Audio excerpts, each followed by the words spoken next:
Hello students, Ram Ram खमा गणी। आप सभी का स्वागत है मॉडल क्लासेस में। कैसे हैं आप सभी लोग? आशा करते हैं सब एकदम बढ़िया होंगे और आपकी पढ़ाई अच्छी से चल रही होगी। इतने दिनों से चैनल पर वीडियो नहीं आ रहा था, उसके लिए हम क्षमा चाहेंगे, लेकिन आज से आपको रेगुलर वीडियो मिलेंगे, ये हमारा आपसे वादा है। तो चलिए शुरू करते हैं आज का वीडियो। तो आज के वीडियो में हम बात करने वाले हैं राजस्थान जीके के बारे में। किसके बारे में? राजस्थान जीके के बारे में। राजस्थान जीके के बारे में पूरा वीडियो रहने वाला है। ये ऐसे प्रश्न है जो अधिकतर जो एग्जाम्स हैं उनमें पूछे जाते हैं, और ये क्लास जो है आपकी सीईटी के जो महत्व है, सीईटी का जो आपका एग्जाम है उसके महत्व से भी आपका इंपॉर्टेंट क्लास है। और ये हमारी जो नई सीरीज है वो क्लास 1 से शुरू हो रही है। तो अगर आप हमारे चैनल पर नए हैं तो सब्सक्राइब जरूर कीजिएगा और इस वीडियो को लाइक जरूर से कीजिएगा। तो चलिए शुरू करते हैं हम आज का पहला प्रश्न, जो कि हमारा, किस नदी को ऋग्वेद में सबसे पवित्र नदी माना गया? यानी कि जो ऋग्वेद, जो वैदिक काल था ऋग्वेद, यानी कि उसमें सबसे पवित्र नदी किसको माना गया था? तो हमारे ऑप्शन देख लेते हैं हम। सरस्वती, यमुना, गंगा या इनमें से कोई नहीं। तो इनमें से जो सबसे पवित्र नदी मानी गई है वो मानी गई है सरस्वती। हालांकि जो अब हमारे जहन में जो नाम आता है कि सबसे पवित्र नदी, उसको हम अधिकतर गंगा से डिफाइन करते हैं कि गंगा पवित्र है, वहां पर जाने से पाप धुलते हैं। लेकिन जो ऋग्वैदिक काल में सबसे पवित्र नदी जिसे माना गया था वो सरस्वती नदी थी। और हमने देखा भी है कि जैसे सिंधु और सरस्वती नदी जो कि थी, इनके किनारे ज़्यादा सभ्यता पनपी है, इसीलिए भी हम कह सकते हैं कि इनको पवित्र नदी माना गया हो सकता है। अगला क्वेश्चन हम देखते हैं, जो कि हमारे हिस्ट्री से। सिकंदर महान के आक्रमण के कारण पंजाब से राजस्थान की ओर स्थानांतरण करने वाली जातियाँ कौन सी थी? यानी कि जब सिकंदर ने, जैसे कि मैं आपको थोड़ा बहुत ऐसे मैप बना देता हूँ, जैसे कि मान लेते हैं ये पंजाब है और ये राजस्थान है। तो यहाँ से जो मतलब सिकंदर ने जब यहाँ से आक्रमण किया था यहाँ से, और यहाँ पर जो जातियाँ रहती थी वो राजस्थान के अंदर स्थानांतरित कर रही थी या प्लान कर रही थी राजस्थान की ओर। तो कौन कौन सी जातियाँ थी? तो ऑप्शन देख लेते हैं हम। सीवी, अर्जुनयान व योध्य और सी या मालव। तो जो ये तीनों जातियाँ, तीनों ही जातियाँ थी, जैसे कि सीवी, अर्जुनयान, योद्धे और मालव, जो ये जातियाँ थी, ये सभी ने क्या किया था कि पंजाब से किसकी ओर पलायन किया था? हमारे राजस्थान की ओर पलायन किया था। तो ये प्रश्न अगर आ जाए तो आप इनके नाम भी याद रख लीजिएगा कि इनमें से एक भी ऑप्शन दे सकता है, जैसे सीवी, अर्जुनयान, योद्धे या मालवीय, इनमें से एक ऑप्शन आए तो भी आप सही करके आइएगा। कल प्रश्न हमारा निकल के आता है कि राजस्थान में खेलों के विकास के लिए नेहरू युवा केंद्र की स्थापना की गई थी, वो कब की गई थी? नेहरू युवा केंद्र। तो ऑप्शन फर्स्ट हमारा निकल के आता है 11 नवंबर 1972, 12 नवंबर 1972, 13 नवंबर 1972 या 14 नवंबर 1972। नेहरू युवा केंद्र से आपको पता चलाना चाहिए कि नेहरू जयंती हम कब मनाते हैं, मतलब पंडित जवाहरलाल नेहरू की। तो वो मनाते हैं हम 14 नवंबर को। 14 नवंबर 1972 को किसकी स्थापना की गई थी? नेहरू युवा केंद्र की स्थापना की थी। किसके लिए की गई थी? खेलों के विकास के लिए नेहरू केंद्र, युवा केंद्र की स्थापना की गई थी। तो क्वेश्चन हमारा निकल के आता है, राजस्थान में खेलों के विकास तथा खिलाड़ियों को उचित अवसर एवं प्रोत्साहन प्रदान करने के लिए उद्देश्य से राजस्थान राज्य क्रीड़ा परिषद का गठन कब किया गया था? यानी कि राजस्थान के जितने भी खिलाड़ी हैं उनको प्रोत्साहन वर्धन करने के लिए जो एक हमारा राज्य क्रीड़ा परिषद है उसकी स्थापना की गई थी, वो कब की गई थी? तो इनमें से हमारे ऑप्शन है 1947, 1957, 1949 या 1967, सॉरी 1967 या 1977।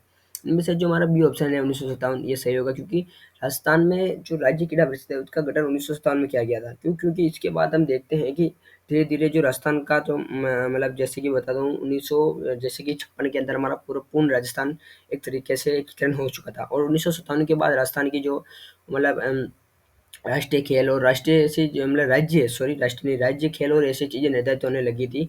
तो राजस्थान में भी खेल को बढ़ावा देने के लिए राजस्थान ने राज्य क्रीड़ा परिषद का क्या किया था? गठन किया था। तो इसमें आपका ऑप्शन बी यानी कि 1957 सही हो जाएगा। अब हम बात करते हैं पांचवें क्वेश्चन के बारे में। राजस्थान में बास्केटबॉल की शुरुआत कब हुई थी?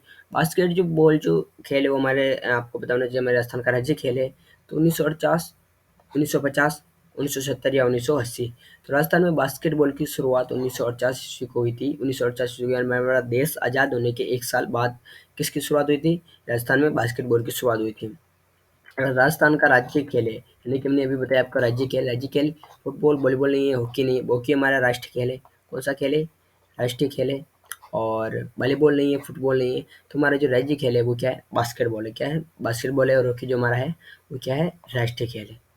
तो अब हम बात करते हैं सातवें क्वेश्चन के बारे में। राजस्थान में खेलकूद का सामान कहाँ बनता है? क्या बनता है? खेलकूद का सामान कहाँ पर बनता है? इनमें से ऑप्शन है आपके पास दौसा, जयपुर, हनुमानगढ़ या कोटा। जो हमारा ऑप्शन सी है हनुमानगढ़, यहाँ ये आपका सही होगा कि राजस्थान में खेलकूद का जो सामान है वो कहाँ पर बनता है? हनुमानगढ़ के अंदर बनता है। अब हम बात करते हैं आठवें क्वेश्चन के बारे में। राजस्थान में पत्रकारिता का भीष्म पितामह किसे कहते हैं? यानी कि जो पत्रकारिता का भीष्म पितामह है वो किसे कहा जाता है? कि मतलब जैसे कि हम कहते हैं मेवाड़ का भीष्म पितामह किसे कहते हैं? हम जैसे कि भीष्म पितामह से उनकी तुलना करते हैं। तो इनमें से पहला ऑप्शन निकल के आता है पंडित जाबरमल शर्मा, हाँ, और दूसरा मुंजीत विजय, विजय सिंह प्रतिज्ञा, इनमें से कोई नहीं। तो इनका जो हमारा पहला ऑप्शन है पंडित जाबरमल शर्मा, इनको हम कहते हैं राजस्थान में पत्रकारिता के जो भीष्म पितामह हैं, वो हम पंडित जाबरमल शर्मा को कहते हैं। किसको कहते हैं? पंडित जाबरमल शर्मा को। अब हम बात करते हैं राजस्थान में 1857 के विद्रोह की शुरुआत कहाँ से हुई थी। जो राजस्थान में 1857, जैसे पूरे भारत में 1857 की क्रांति हुई थी, तो उस समय राजस्थान में भी क्रांति हुई थी। तो वो विद्रोह बेसिकली हमारे क्या हुआ था कि सैनिक छावनियाँ थी राजस्थान में, अलग अलग छः सैनिक छावनियाँ थी। तो बेसिकली किस छावनी में सबसे पहले 1857 की क्रांति की शुरुआत हुई थी? तो इनमें देखते हैं हम नीमच छावनी, एरिनपुरा छावनी, देवली छावनी या नसीराबाद छावनी।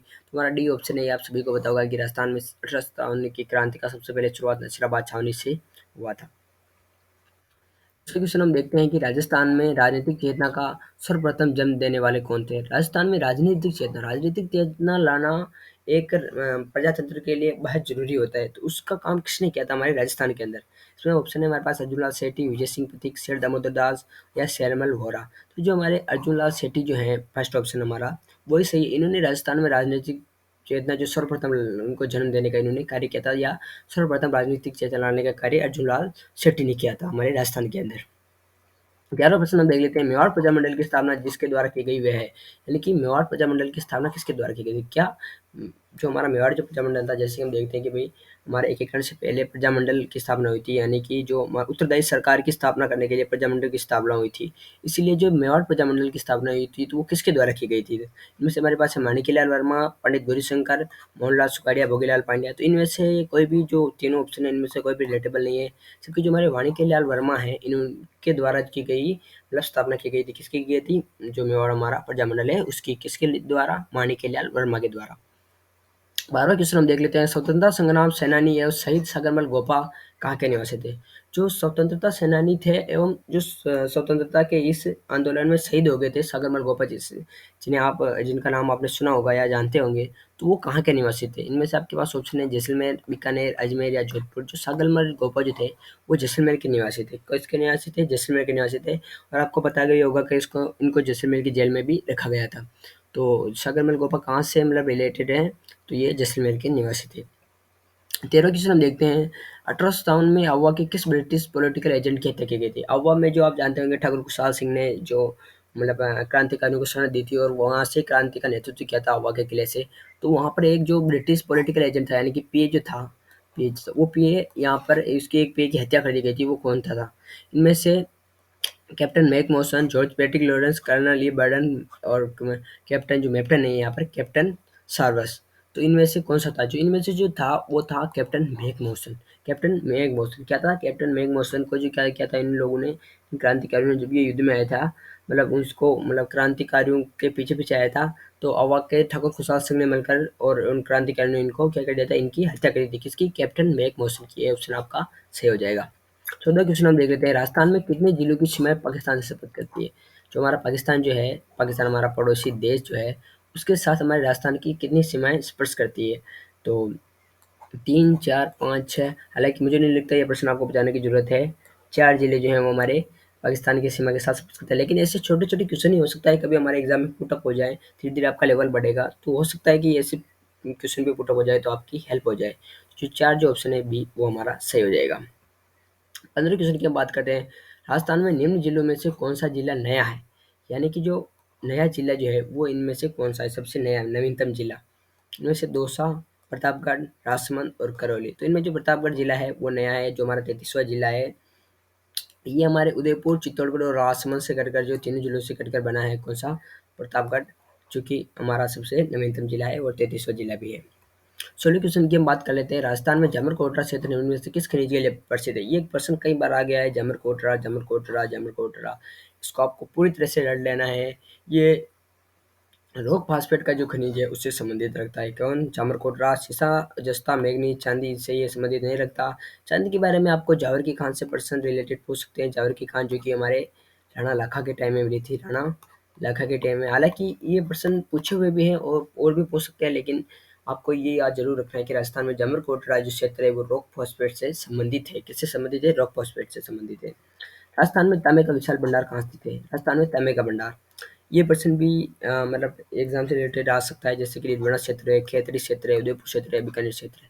तो जो ये हमारा तांबा जो अधिकतर पाया जाता है वो पाया जाता है खेतड़ी क्षेत्र में। कहाँ पर है? खेतड़ी क्षेत्र में। इसीलिए तांबे का विशाल भंडार कहाँ पर है? हमारे खेतड़ी के अंदर है। कहाँ पर है? खेतड़ी के अंदर। 18वें क्वेश्चन की हम बात कर लेते हैं। थार मरुस्थल राजस्थान के कितने भाग पर स्थित है? जो थार का जो मरुस्थल है यानी कि हमारा रेगिस्तान जो है वो कितने मतलब भाग पर स्थित है? राजस्थान के कितने भाग पर स्थित है? में से 2/3, 1/4, 3/4 या 1/3? तो इनमें से जो है वो 2/3 जो है वो भाग पर स्थित है। और आपको पता होगा तो ये अभी जो 5 तारीख का जो एग्जाम हुआ था उसके अंदर भी क्वेश्चन पूछा गया था। तो इसका जो सही ऑप्शन है वो 2/3 है। थार का मरुस्थल राजस्थान के कितने भाग पर स्थित है? 2/3 भाग पर स्थित है। जरगा पर्वत किस जिले में? जो जरगा जो पर्वत है जो हमारे एक अरावली पर्वतमाला का जो एक मतलब श्रेणी है या जरगा पर्वत वो किस जिले में स्थित है? इनमें से नागौर, राजसमंद, चित्तौड़गढ़ और उदयपुर जो है ये ऑप्शन है आपके। तो इनमें से जरगा जो पर्वत है वो उदयपुर के अंदर स्थित है क्योंकि नागौर और राजसमंद में हमने कभी सुना नहीं है। चित्तौड़गढ़ में ऐसे नाम का कोई पर्वत जरगा पर्वत का नाम का नहीं है क्योंकि यहाँ पर मेसा का पठार है। कहाँ पर? चित्तौड़गढ़ के अंदर कौन सा है? मेसा का पठार, जहाँ पर क्या बना हुआ है? चित्तौड़गढ़ का किला बना हुआ है। तो इसका जो जरगा पर्वत का जो सही ऑप्शन हो जाएगा वो हो जाएगा हमारे उदयपुर। दूसरे क्वेश्चन की हम बात कर लेते हैं। राजस्थान के किस भौतिक प्रदेश का सर्वाधिक विस्तार है? तो अभी मैंने आपको बताया पूर्वी मैदान, हड़ौती पठार, घग्गर मैदान और पश्चिमी मरुस्थल। जो हमने बताया कि सबसे ज़्यादा जो हमारे राजस्थान के अंदर है वो पश्चिमी मरुस्थल का जो भौतिक प्रदेश है उसका सबसे ज़्यादा राजस्थान में विस्तार है। किसका है? पश्चिमी मरुस्थल का, जिसे हम रेगिस्तान के नाम से भी जानते हैं। किसी किसी की हम बात करते हैं। राजस्थान के किस क्षेत्र में कछारी मृदा या बाहुल्य मात्राएं पाई जाती है? यानी कि सबसे अधिक कछारी मुद्रा मृदा जो है वो किस क्षेत्र में पाई जाती है? इनमें से हमारे पास उत्तरी क्षेत्र, पश्चिमी क्षेत्र, पूर्वी क्षेत्र, दक्षिणी क्षेत्र। जैसे हम पश्चिमी क्षेत्र की बात करें तो यहाँ पर हमें अधिकतर रेतीली मिट्टी मिलेगी। क्या मिलेगी? रेतीली मिट्टी, क्योंकि यहाँ पर जो है अधिकतर मरुस्थल है। और उत्तरी क्षेत्र में भी हमें कुछ क्षेत्र में रेतीली मिट्टी मिलेगी, लेकिन जो पूर्वी क्षेत्र है इसमें हमें बहुतायत में क्या मिलेगी? कछारी मिट्टी के जो कछारी मृदा है वो पाई जाती है। कहाँ पर? पूर्वी क्षेत्र में। जो आपका ऑप्शन सी सही हो जाएगा। कौन सा सही हो जाएगा? सी ऑप्शन आपका सही हो जाएगा। 22वें क्वेश्चन की बात करते हैं। मक्का के लिए कौन सी मृदा सर्वाधिक उपयुक्त है? कौन सी मृदा जो है वो आपके लिए मृदा के लिए जो मक्का के लिए है वो सर्वाधिक उपयुक्त है? इनमें से काली मृदा, हाँ, काप मृदा और बालू जो मृदा है, जैसे कि काली मृदा, काप मृदा, बालू मृदा या दोमट मृदा। तो इसके लिए मक्का के लिए जो सबसे सर्वश्रेष्ठ सर्वाधिक या सर्वश्रेष्ठ मृदा है वो है दोमट मृदा, जो कि चित्तौड़गढ़ क्षेत्र में पाई जाती है और यहाँ पर जो है मक्के का उत्पादन सबसे अधिक होता है। तो आपका जो ऑप्शन डी है वो सही हो जाएगा। अगले क्वेश्चन की हम बात करते हैं कि मिश्रित लाल और काली मृदा का सामान्यतः कौन सी फसल प्राप्त की जा सकती है? लाल और काली मिट्टी से जो हमें कौन सी फसल प्राप्त कर सकते हैं? जैसे कि चावल, गन्ना, कपास, मक्का, ज्वार, बाजरा या इनमें से कोई नहीं। जैसे कपास और बाजरा जो कपास और सॉरी बाजरा नहीं, कपास और मक्का जो है ये फसल हम लाल और काली मिट्टी का जो सामान्यतः जो मतलब फसल होती है वो मक्का और कपास है। कौन सी है? मक्का और कपास। तो आपका बी ऑप्शन क्या हो जाएगा? सही हो जाएगा। अगले क्वेश्चन पर चलते हैं हम। राजस्थान में पाई जाने वाली मिट्टियों में कौन सी सर्वाधिक उपजाऊ जो सर्वाधिक उपजाऊ जो मिट्टी है वो कौन सी है? रेतीली मृदा नहीं हो सकती क्योंकि रेगिस्तानी मिट्टी है। लाल पीली मृदा ये भी नहीं है। इनमें से कोई नहीं। या जो हमारी जो सी ऑप्शन जो है वो जलोढ़ मृदा सी हो जाएगा। ये सबसे उपजाऊ जो क्या है मृदा पाई जाती है हमारे राजस्थान के अंदर। अगले ऑप्शन की हम बात करें या अगला प्रश्न की बात करें। राजस्थान में मृत नदी का नाम किसे, यानी कि मृत किसे हम मृत नदी कह सकते हैं? जो कि मृत यानी कि मरी हुई, जैसे कि बनास है, माई है, चंबल है या घग्गर। हम इन तीनों नदियों को देखते हैं, ये तो मतलब बहती है ये तो नदियाँ, लेकिन जो घग्गर नदी जो है इसे हम क्या कहते हैं? मृत नदी के नाम से जानते हैं। तो आप सभी का यहाँ तक वीडियो देखने के लिए धन्यवाद। अगर आप हमारे चैनल पर नए हैं तो सब्सक्राइब जरूर कीजिएगा, इस वीडियो को लाइक जरूर कीजिएगा। मिलते हैं अगले वीडियो में, तब तक के लिए जय हिंद, जय भारत।